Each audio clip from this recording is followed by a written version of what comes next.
Welcome, Unlimited fans, to round 3 of May 8th locals at Valkyrie Vault in Brownsburg, Indiana. The final round of May 8th's tournament, where I am back with the Hera Lake Country against our round 2 matchup of Ventress Green. Before I jump in, let's do a quick discussion of the decks and the leaders. For mine, Hera Lake Country is all about the Spectors. Hera, in this horrible glare, states that she ignores all aspect penalties for Spectors. So the aspect of this deck is that we're just playing all of the Spectors, ignoring the fact that the Spectors, all Spectors are out of basically every other color but green. There's no green Spectre. And because we ignore aspects, because we ignore our Spectors aspects, we are playing the Lake Country to get that extra 4 health. We really don't care about any extra, aspect here. For our Asajj Ventress deck over here, we are running Asajj, which states action. You can tap her to deal 1 damage to something on your side of the base, and then something in the same kind of arena. So if you deal a damage to one of your guys in the ground arena, you can do 1 damage to something in your opponent's ground arena. The whole aspect here is that she is grit. She can either come out as a 4/6 with a grit, or she can attach to a vehicle at 3/4, and then when she attacks with grit, and when she attacks, she can damage that vehicle to, of course, pump up that grit effect. So basically, that is the stem of the Ventress deck. You're playing a lot of just grit cards, and because we are blue villainy, you're also playing all the good blue control cards as well. So without further ado, let us begin. The Asajj Ventress side does have the initiative here as we begin with a good old scout bike. Again, having grit as well. We're going to do a Spark of Hope to see double Super Laser Technician and a Hardian, Enforcer. Maybe I should have gotten rid of the Enforcer instead of the Super Laser Technician, but I just wanted to keep my opponent off of ramp. I'm just going to take the initiative here as the Asajj Ventress deals 1 damage to the speeder bike and allows it to get that extra 1 grit started up on it.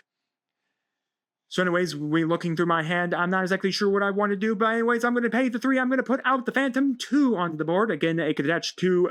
it can pay 2 to attach itself to a ghost. We're going to use the Asajj Ventress to deal 1 damage to the Super Laser Tech, and then we're immediately going to put a Resilience under the speeder bike on it as well. So Asajj destroying the Super Laser Technician so that it can come in and basically ramp, which is really nice there. Just a great way to ramp for free there, which is really nice because you technically don't have to actually deal damage to something on your opponent's side of the base. My opponent, of course, does actually go first here. They did actually claim the initiative. I was just a little... actually, they didn't actually resource just yet. So anyways, I decided to put the Chewbacca under the Phantom 2 just to make it a very hard Phantom 2 to remove, because the fact is Chewbacca makes it so that the upgrade cannot be removed from the vehicle. So basically, Chewbacca cannot be removed, and the vehicle cannot be bounced at any concept. But anyways, we're going to then deal the damage off of there. Then we're going to bring out Asajj. Asajj is going to come out here. We're going to deal another 4 as well. Anyways, the speeder bike did attack as well for its couple damage.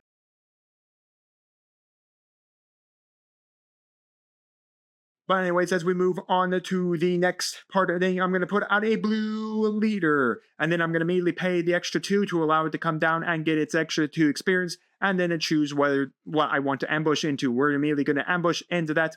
Take the 1 damage, and I should have 2 experience tokens on there. Yep, there I am. Anyways, Power of the Dark Side. I am just going to decide. I am going to target the Phantom 2 because technically Power of the Dark Side allows me to choose anything I want. So I can choose the Phantom 2 because the Chewbacca on there allows me not to be destroyed by card effects. So that means I cannot die. Anyways, I'm going to touch an R2-D2 under the blue leader to give me a little more effect. Anyways, I'm going to swing in with the thing. Swing in with blue leader. I'm going to deal 5, and then we're immediately going to trade out here because of that grit damage and immediately knock out good old blue leader. Anyways, the Phantom's going to swing in for another 6 damage here. My opponent right now doesn't have much of a great way to actually deal with this Phantom 2 because it is attached with Chewbacca, so there's not much I can really do with it as they draw 2 more cards here. And they still do have the Asajj, but there's no way right now to damage the Asajj to trigger up its grit ability right now. Anyways, 2 more. We're going to immediately put down a good old Sabine here to help to start doing a little bit of damage to the front end. I do forget to put up my restand my Phantom 2. Anyways, Hera's going to come out now. Now I know the Ventress isn't going to come down to try to kill off my Hera. Anyways, Hera is going to then knock out the Ventress here. The Ventress is going to knock out Hera as well. I do get a +1 token to the Phantom 2 because it is a unique unit before I die. And then I'm going to swing in for 7 damage overall. Right now, this Phantom 2 right now is crushing my opponent in the sky.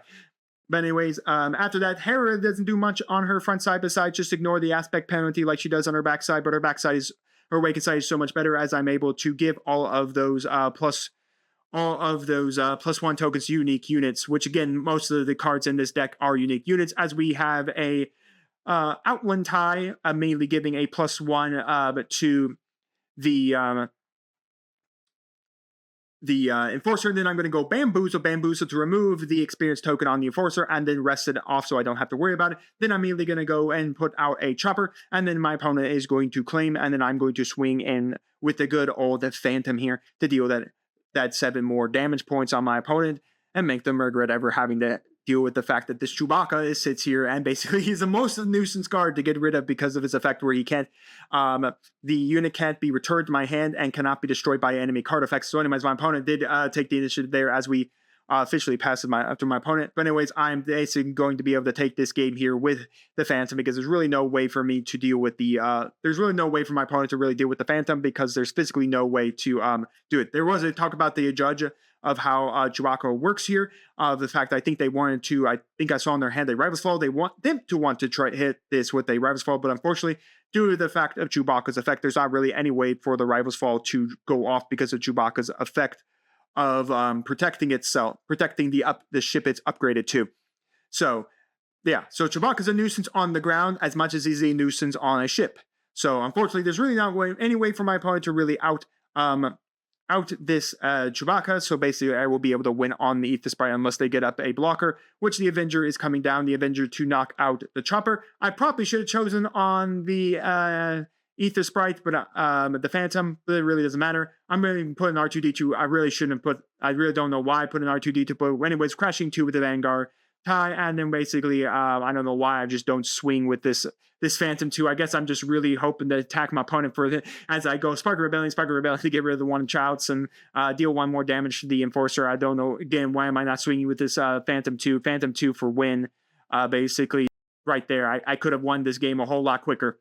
Anyways, game 1 goes to Hera Lake Country. Here we go for game number 2. I am up 1 game as we see. Great start there as we immediately start off with a speeder bike. And then I'm going to put down a Sabine and then immediately refix my health. And then here goes Asajj to deal 1 damage to the speeder bike, deal 1 damage to Sabine, and then immediately pass as my opponent decides to claim. Or no, I think I should have claimed that there.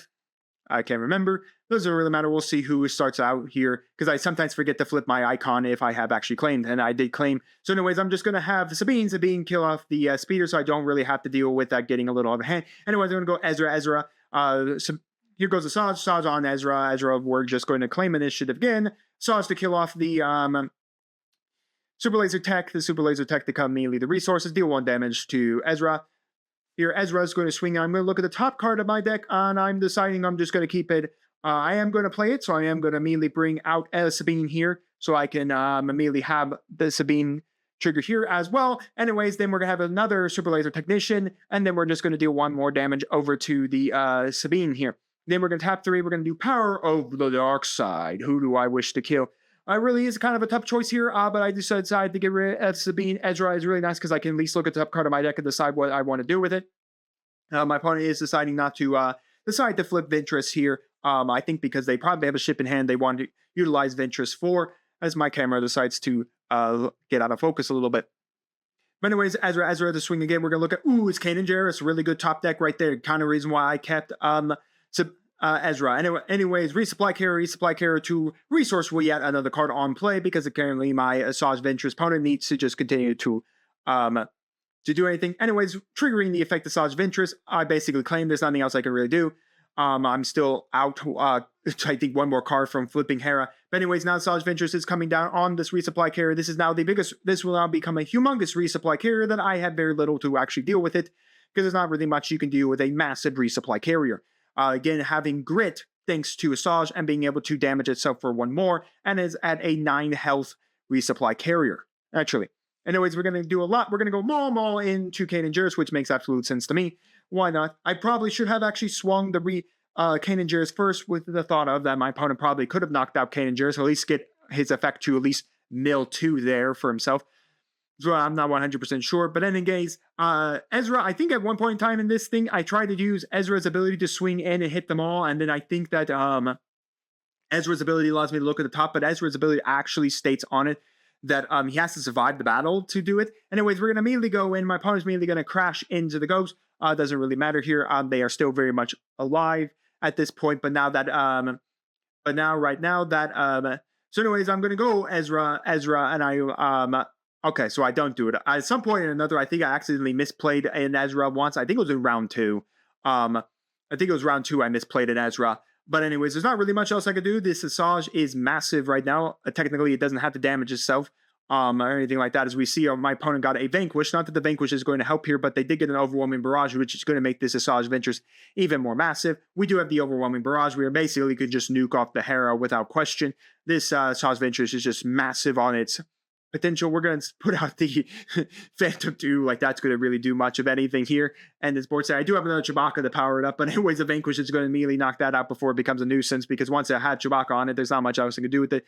Anyways, fucking Rebellion to get rid of the Wookiee, and then we're going to sweep in with a massive amount of damage here coming from Asajj Ventress because of all the grit damage to it. Basically, I think I take like so I go up to 19. I think it was at like 2 damage, but at that point, so if that tells you anything of how powerful that Asajj Ventress in space is right now.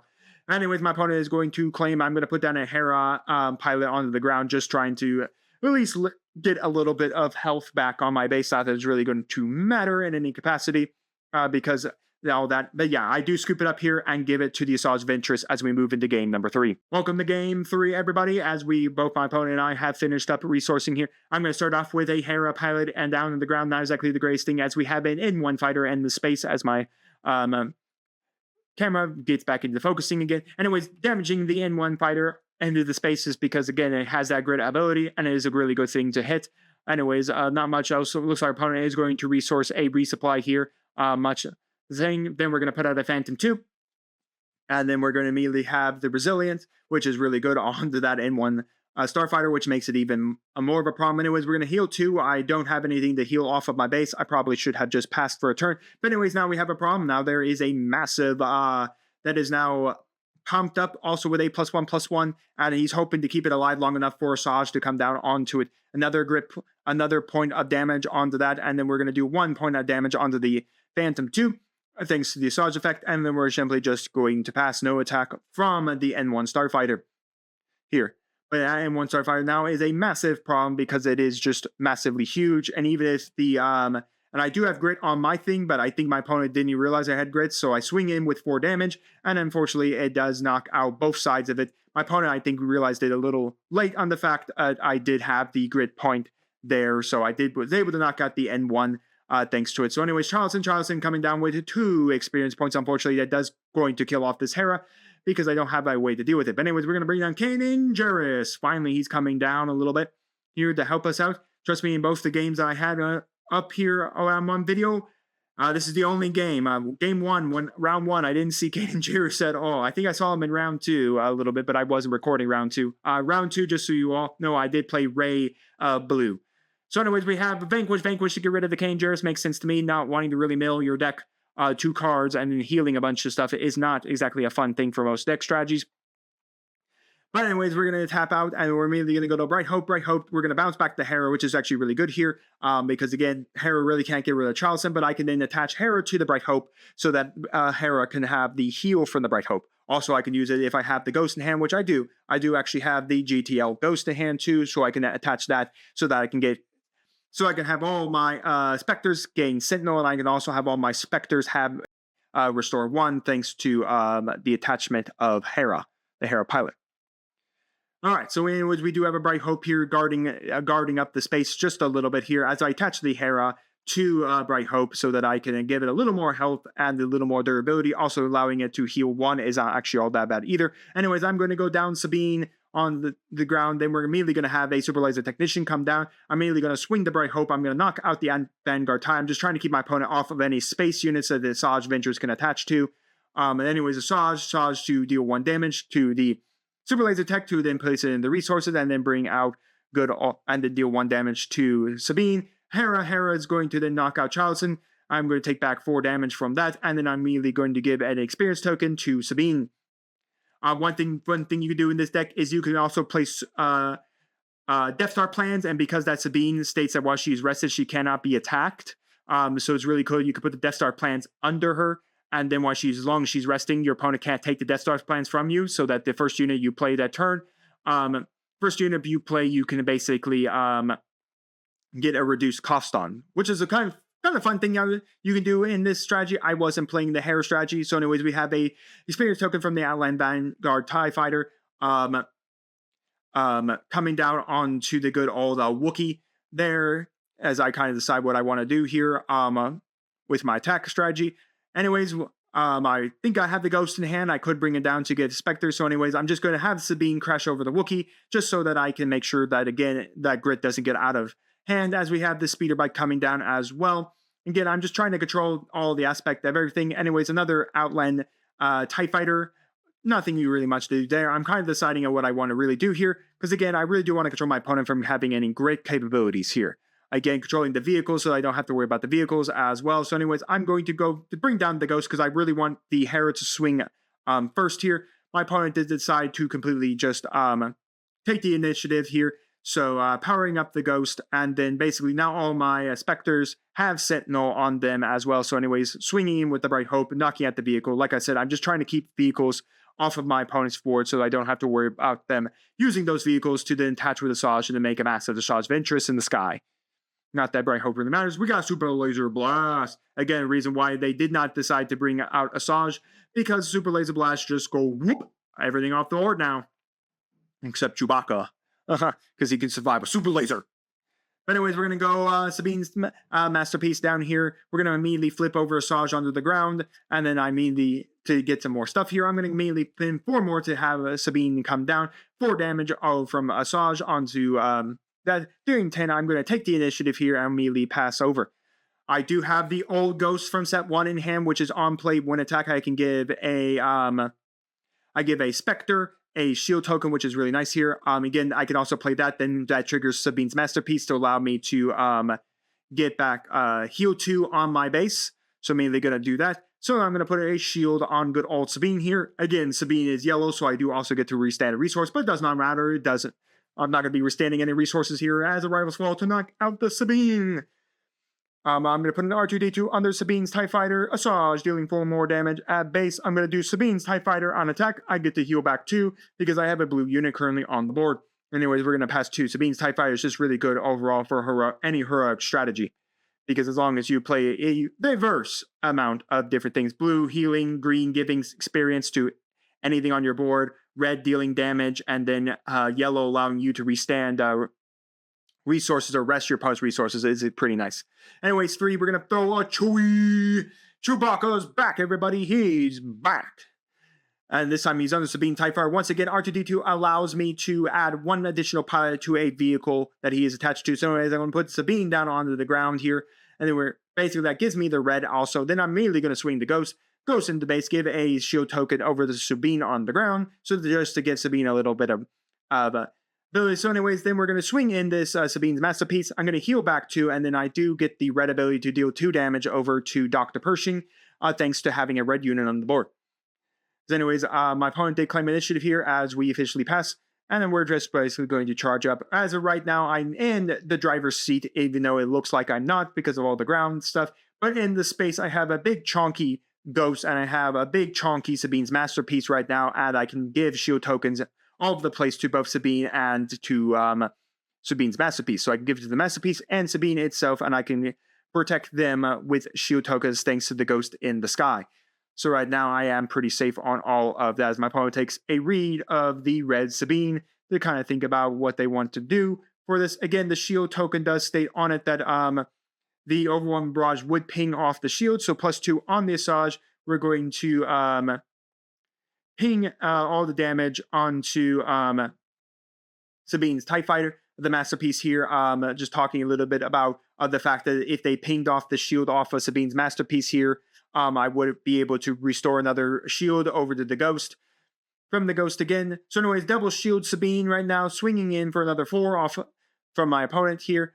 They're just slowly pinking me to death here. That's pretty much about it. So I'm kind of really thinking about it. I honestly should just swing in with the Sabine's Masterpiece. I think I can win on the Sabine's Masterpiece. I'm not exactly sure why. I'm just, sometimes pushing it out. But anyways, I'm going to put on a Chewbacca so I can get, I guess, an extra experience token off of and the problem was that I didn't realize it, but I do kill off my Chewbacca upgrade if I actually accidentally played out Chewbacca. So lucky my opponent did point that out to me. Again, it is a friendly play, so I am going to put out the Bright Hope. And I am going to swing in with Sabine's Masterpiece. I am going to be able to get the experience token, and basically that is game right there. So overall, I went X2 in this event with Sabine's, with Hera Lake Country. You guys saw round 1. I lost to Vader yellow, and then I lost the next round to Rey blue. I believe we had a really close game. I think it went 3 games. I can't fully remember. And then I got a win against Asajj Ventress.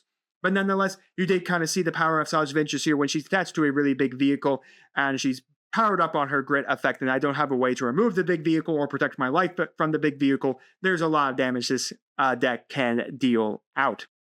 But nonetheless, Hera Lake Country was a lot of fun to bring to locals. Once again, if you guys are looking for a locals scene to play some Star Wars Unlimited, highly recommend Valkyrie Vault in Brownsburg, Indiana. We play Star Wars Unlimited every Thursday at 6 p.m. $5. You get to walk away with a Pop-Tart pack, and no matter what your placement is, unless you place 1, 2, or 3, which gives you a few additional packs, you always walk away with 1 pack of the current set of Star Wars Unlimited. But if you're also looking for other card games like Pokemon, Lorcana, Bandai,